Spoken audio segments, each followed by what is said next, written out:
Ladies and gentlemen, boys and girls, people from all over the world, this is G with Scampone Personal Training. Today I'm going to discuss 10 reasons why I program isometrics and why you should as well. Some of these are fact, some of these are just theory in my head. Either way, this is why I do them in no particular order here. Number one, when you're not moving, you're able to generate maximum force. Okay, so you're holding in position and you're squeezing, contracting your muscles. You have a maximum amount of cross-bridging happening in the tissue. The moment you begin to move, momentum takes over, inertia takes over, cross-bridging contracts and releases and breaks off. So, holding yourself in a fixed position, you're able to generate more force. How I can explain this is if you're trying to move a car, when it's stopped and you're pushing it, like if any of you ever ran out of gas on a highway because you're 17 years old and dumb and think you can make it home, like I have multiple times in my life, sometimes you got to get behind it and push with your buddies. When you are not moving the car, you are pushing at a maximum amount of force. You can feel it. Then once you start moving and rolling, it gets easier. Same applies with holding isometric. Number two, low to no friction at the joint. Okay, because once again, you're holding in place, there's no wear and tear on the joints. Over time, friction will create joint issues and problems, aches and pains. Because you're holding, this minimizes that. Also, there is no change of direction. There is no impact at the joint. Another safety precaution advantage by using isometrics. Number three, it strengthens the tendons and ligaments. Because you're able to create tension, maximum amount of tension over the long term, the longer the duration, studies show, the more the tendon benefits from this. Okay, so not only are you not damaging the joint because there's no friction and impact, but you're also strengthening the joint because you're able to generate maximum amount of force to those ligaments in the connective tissue, and that is going to strengthen them over the long term. Speaking of time under tension, longer sustained time over tension, I like to do 45-second contractions. Okay, so if you were to do movement, okay, the tension, the time under tension, it gets crazy. It gets crazy because your time under tension here in this position is only 1 second, and then you move on. So are you really getting maximum time under tension? Once you begin moving, the fulcrum moves, the joint angle moves, you're using different musculature and ligaments, so it's dispersing throughout the body. So then can you even calculate the time under tension that you're getting when you're doing dynamic movement? I don't know if you can, but when you're doing isometric movement or isometric contraction, you can. You know, in this fixed position at this joint angle, you're squeezing as hard as you can, and you are getting that specific time under tension at that muscle because the muscle's not moving, so you are getting the tension at that musculature. I hope this is all making sense. Speaking of fixed positions, it's reason number 5. Specific isolated muscle tension. I want to work my glutes, so I do squats. But then when I'm doing squats, I feel it in my quads. So I could do 55,000 million squats. I could squat 675,000 pounds. But if I don't feel it in my glutes, am I ever going to feel it in the glutes? This is where isometrics comes in. Sometimes you just simply, if you want to create tension in the glutes, you just squeeze your glutes, see what happens to your bones. Once you get the activation you're looking for in your glutes, you just apply pressure against an immovable force, and oh my God, you are now working glute specific exercise with isometrics. You're not guessing. There's no guesswork. If you feel like your tricep is being challenged in isometric, guess what? You're using your tricep muscle, and now you sustain that tension over time for however many reps you want to do, or however long you want to contract it. There's no guesswork. You're not moving. There's not multiple fulcrums and pivot points being involved here. We're eliminating movement. Okay, reason number 6. It trains the central nervous system to turn on more muscle fiber. Because you're not moving, the tension is specific. You're getting max cross-bridge formation. The cross-bridge is turning on all of your nervous system. So you're sustaining that contraction long term. So now you're training your nerves to generate the max amount of cross-bridge as possible. And it's not only just for a second, but it's for however long you do the contraction for. So over time, your body is able, your brain turns on more nerves to turn on more muscle fiber to generate more force. This is beneficial when you are exercising, of course, but this is also beneficial in your day-to-day life.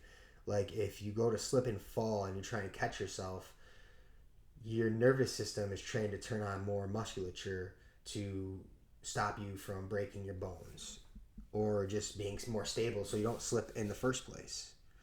That alone is just highly, highly beneficial. Like, you tell me, would you rather want a body that can generate 80% of its nervous system to turn on muscle fiber, or 89% of its nervous system to turn on muscle fiber? I think we know the answer there. Reason number 7. It improves the cardiovascular system due to sustained elevated heart rate. So we are working the cardiovascular and cardiorespiratory system because your heart rate is elevated throughout the set. You're contracting your muscles, which is increasing blood flow, which is making your heart beat faster. You sustain this with 45-second contractions or 6-second contractions, whatever you do. You're pumping the blood to the targeted muscle, then the blood comes back to the heart. The heart is beating throughout. You're able to sustain your heart rate. You can use that with an Apple Watch and see this in real time. I get some clients and myself up to 150 beats per minute, and we sustain this. This gets better over time, but you are working your cardiovascular system. It's almost like when you're doing a max contraction 6-second isometric, it's like you're doing a 6-second sprint. That's how hard your heart is beating. Okay, so 2 for 1 there, your nervous system and your musculature and your cardiovascular system. There's multiple things being benefited from just doing an isometric contraction. Okay, that brings us to number 8. We're moving along here pretty well. It's 8:29 p.m. I want to watch the Sunday night football game.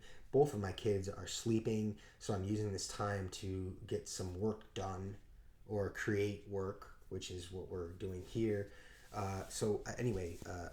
Reason number 8. Less damage, quicker recovery. Studies show that... I hope I'm not talking too fast. Studies show that there's...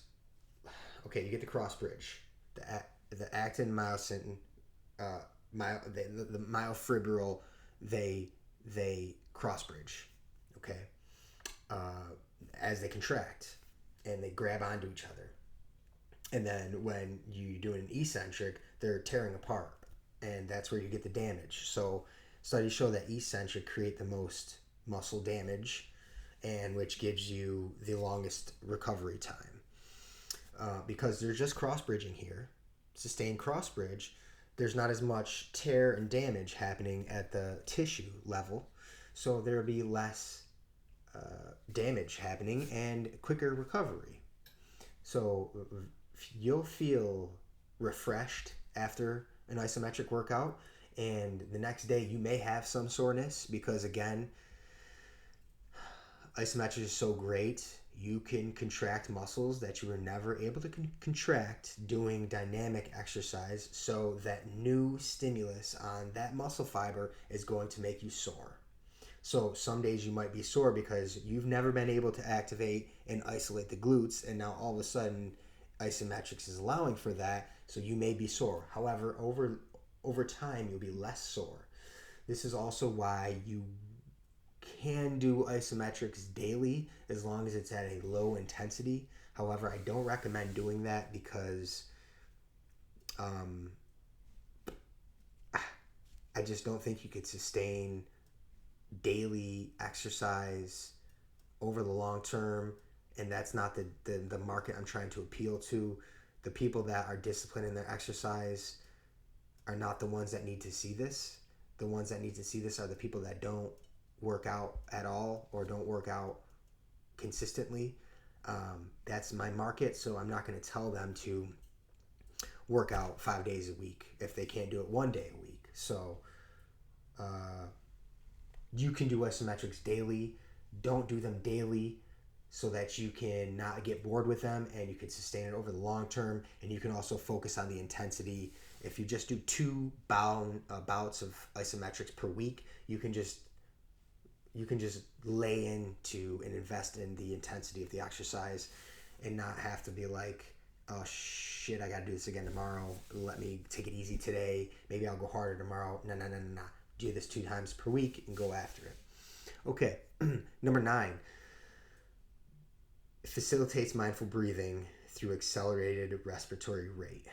If you do isometrics, you start to breathe heavy and you have to focus on your breathing because that's going to allow for you not to focus on the time. So you end up breathing like that, or whatever it may be. You're intentional with your breathing, and if anybody meditates, you'll know how important that is, and how many benefits you can receive from having rhythmic respiratory rate. So we're getting that done with isometrics. You're like meditating as well as exercising. It's forcing you to do that because you're breathing so heavy over the long term. If you do a 30 minutes isometric set, it's 45 seconds on, 15 seconds off. I don't know how the math works out to that. I'm not a math guy, but under 30 minutes, so let's say it's 25 minutes of muscle contraction, you are breathing. Okay, and last but not least, you do not have to worry about the strength curves. This does not apply here. So when you're moving through a range of motion, I can only work on shoulder press here because it's all you can see, but say shoulder press, the moment arm shortens, gets smaller, you're stronger in this position than you are in this position. You have recruited more muscle fiber here than you do here. Where are you strongest? So if you have a 45-pound dumbbell and you're stronger here than you are here, well then are you getting equal stimulus throughout the range of motion? Is it too light here, too heavy here, too heavy here, too light here? How does the moment arm, does 2 joints play a factor into that? Will your shoulder muscles be recruited more, or your triceps be recruited more? See, I hope I didn't lose you there, but that's what happens when you start moving. You get millions of variables involved. When you stop moving, you're getting maximum here, and then you adjust a little bit higher, you're getting maximum here. You adjust a little bit higher, you're getting maximum contraction here. So you don't have to worry about cams and variable resistance and moment arms and strength curves and all that stuff, torque curves and all that stuff. You don't have to worry about that because you're just getting in a fixed position and you're contracting your muscles aggressively. That's 10 reasons why, ladies and gentlemen, you should be doing isometrics. There's more. I'll give you a bonus. Let me give you a bonus. Okay, this one's more theory than it is. I'll give you 2 bonuses. One's theory, one's fact. Okay, theory. My theory is that isometrics are so beneficial because you are contracting your limbs. You are contracting your muscles without moving your limbs. So your body is perceiving that you're failing. And studies have shown us how important failure is in dynamic exercise. But in dynamic exercise, you fail for like a second or two, and then you set the weight down. But in isometrics, you can fail through the whole set because you're contracting your muscles and your limbs aren't moving. So your body can perceive that you're stuck under something or you can't move, so you can't get food, your life is in danger, so it will adapt.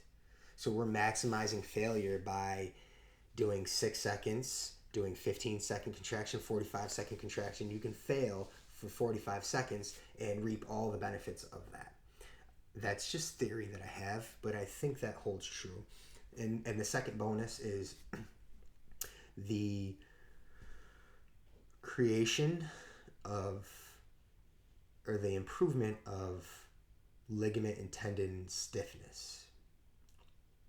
So doing isometrics is shown to make the ligaments and tendons stiffer, so that when you are having high forces impact on that joint, there's not much play. There's less play. So say this is your knee, and then you stop, and say there's not much stiffness in the joint. All that force is taken over by inertia on those tendons, and you're sliding here, and that's where you can get ruptures of an ACL or something like that, or an Achilles. But if they're stiff, there's no inertial give, and your